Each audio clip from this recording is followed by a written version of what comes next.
नमस्ते दोस्तों। आज हम एक ऐसी कहानी सुनने जा रहे हैं जो सिर्फ एक पौराणिक कथा नहीं बल्कि जीवन का एक गहरा सबक है। क्या आप जानते हैं कि गणेश चतुर्थी के दिन चांद क्यों नहीं देखना चाहिए? ये वो दिन है जब घर घर में गणेश जी की पूजा होती है, मोदक बनते हैं, खुशियां मनाई जाती हैं। लेकिन चांद की एक झलक भी देख ली तो मिथ्या दोष लग जाता है, मतलब झूठे आरोपों का सामना करना पड़ सकता है। लेकिन क्यों? ये कहानी गणेश जी और चंद्रमा के श्राप की है, जो अहंकार और विनम्रता का एक अद्भुत संदेश देती है। भगवान गणेश, जो विघ्नहर्ता हैं, बुद्धि के देवता हैं, वो अपनी मां पार्वती और पिता शिव के साथ कैलाश पर रहते हैं। गणेश जी का स्वरूप अनोखा है, हाथी का सिर, बड़ा सा पेट और उनका वाहन एक छोटा सा चूहा। लेकिन यह स्वरूप सिर्फ दिखावा नहीं बल्कि ज्ञान और शक्ति का प्रतीक है। गणेश जी को मोदक बहुत पसंद हैं, वो मीठे गोल गोल लड्डू जो चावल के आटे से बनते हैं। एक बार भाद्रपद महीने की शुक्ल चतुर्थी के दिन गणेश जी का जन्मदिन मनाया जा रहा था। देवताओं ने उन्हें ढेर सारे मोदक भेंट किए। गणेश जी ने खूब खाए, उनका पेट फूलकर और भी बड़ा हो गया। खुशी खुशी वो अपने वाहन चूहे पर सवार होकर घूमने निकले। गणेश जी अपने बड़े पेट के साथ छोटे चूहे पर बैठे हैं। चूहा धीरे धीरे चल रहा है क्योंकि गणेश जी का वजन काफी है। रात का समय है, आकाश में चंद्रमा चमक रहा है, वो चंद्रमा जो खुद को सबसे सुंदर मानता है। चंद्रदेव जो अपनी चांदनी से दुनिया को रोशन करते हैं, लेकिन उनके मन में एक कमी है, अहंकार।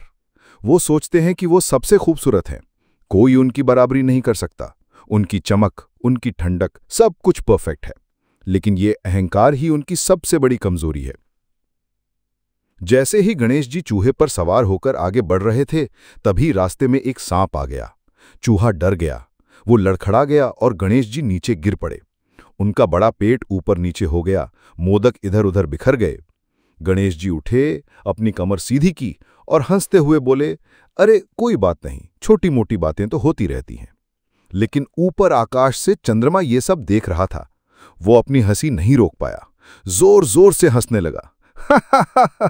देखो इस मोटे गणेश को, छोटे चूहे पर बैठा है, गिर गया, कितना हास्यास्पद लग रहा है।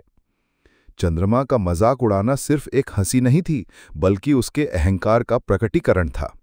वो सोचता था कि गणेश जी का स्वरूप अजीब है, उनका पेट बड़ा है, वो गिर गए, ये सब मजाक की बात है। लेकिन वो भूल गया कि गणेश जी देवता हैं और हर स्वरूप में एक गहरा अर्थ छिपा है। गणेश जी का बड़ा पेट ज्ञान का प्रतीक है, जो सब कुछ ग्रहण करता है। उनका छोटा वाहन ये बताता है कि बुद्धि से बड़े बड़े काम हो सकते हैं। लेकिन चंद्रमा का ईगो इतना बड़ा था कि वो किसी की कमजोरी पर हंस रहा था। गणेश जी को ये मजाक बिल्कुल पसंद नहीं आया। वो क्रोधित हो गए, उनका चेहरा लाल हो गया, आंखें चमक उठी। उन्होंने चंद्रमा की ओर देखा और श्राप दे दिया, तुम्हारा अहंकार आज तुम्हें महंगा पड़ेगा। जो कोई भी भाद्रपद शुक्ल चतुर्थी के दिन तुम्हें देखेगा, उसे मिथ्या दोष लगेगा, झूठे आरोप लगेंगे, बदनामी होगी और तुम खुद कभी पूर्ण नहीं रहोगे। तुम्हारी चमक घटती बढ़ती रहेगी। चंद्रमा की हंसी रुक गई, वो डर गया, उसका चेहरा पीला पड़ गया। उसे एहसास हुआ कि उसने कितनी बड़ी गलती की है। वो गणेश जी के चरणों में गिर पड़ा और माफी मांगने लगा। प्रभु, मुझे माफ कर दो, मेरा अहंकार मुझे ले डूबा, मैंने आपकी महिमा नहीं समझी। लेकिन श्राप तो श्राप होता है, वो वापस नहीं लिया जा सकता। हाँ, बाद में चंद्रमा की प्रार्थना पर गणेश जी ने थोड़ी राहत दी कि अगर कोई अनजाने में चांद देख ले तो वो कृष्ण की श्यामंतक मणि की कथा सुने तो दोष मिट सकता है। लेकिन मूल श्राप आज भी कायम है। अब सवाल यह है कि चांद ने मजाक क्यों उड़ाया? दोस्तों, ये सिर्फ एक हंसी नहीं थी। चंद्रमा का अहंकार उसके सुंदर होने का था। वो खुद को सबसे ऊपर मानता था।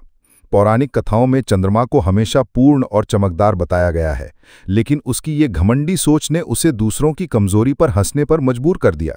वो भूल गया कि हर जीव, हर देवता में कोई न कोई कमी होती है, लेकिन वो कमी ही उनकी ताकत बन सकती है। गणेश जी का गिरना एक सामान्य घटना थी, लेकिन चंद्रमा ने इसे मजाक बनाया क्योंकि उसके मन में ह्यूमिलिटी की कमी थी। ह्यूमिलिटी मतलब विनम्रता, वो गुण जो हमें सिखाता है कि किसी की शारीरिक बनावट, स्थिति या गलती पर हंसना नहीं चाहिए। चंद्रमा का ईगो उसे अंधा कर गया और उसने एक महान देवता का अपमान कर दिया। और इस श्राप से हमें क्या सीख मिलती है? ये कहानी ईगो और ह्यूमिलिटी का एक क्लासिक उदाहरण है। सबसे पहले ईगो का खतरा। ईगो हमें अंधा बनाता है। आज की दुनिया में देखिए, सोशल मीडिया पर लोग दूसरों की कमियों पर हंसते हैं, ट्रोल करते हैं, सिर्फ इसलिए क्योंकि उन्हें लगता है वो बेहतर हैं। लेकिन याद रखिए, चंद्रमा जैसा सुंदर देवता भी ईगो की वजह से श्रापित हो गया था।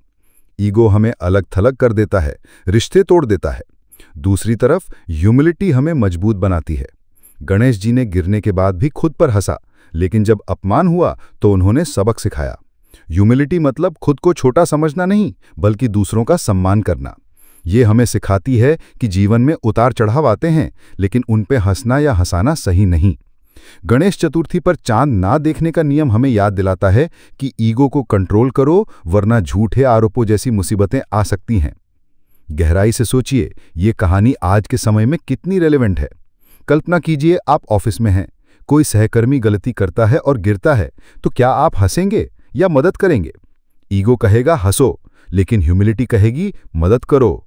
बच्चे स्कूल में किसी के मोटापे पर मजाक उड़ाते हैं, लेकिन ये कहानी बताती है कि ऐसा करने से खुद का नुकसान होता है। गणेश जी हमें सिखाते हैं कि बुद्धि से काम लो, ईगो को त्यागो। और चंद्रमा का श्राप हमें वार्न करता है कि अहंकार की चमक ज्यादा दिन नहीं टिकती। जैसे चांद घटता बढ़ता है, वैसे ही ईगो हमें नीचे गिरा सकता है।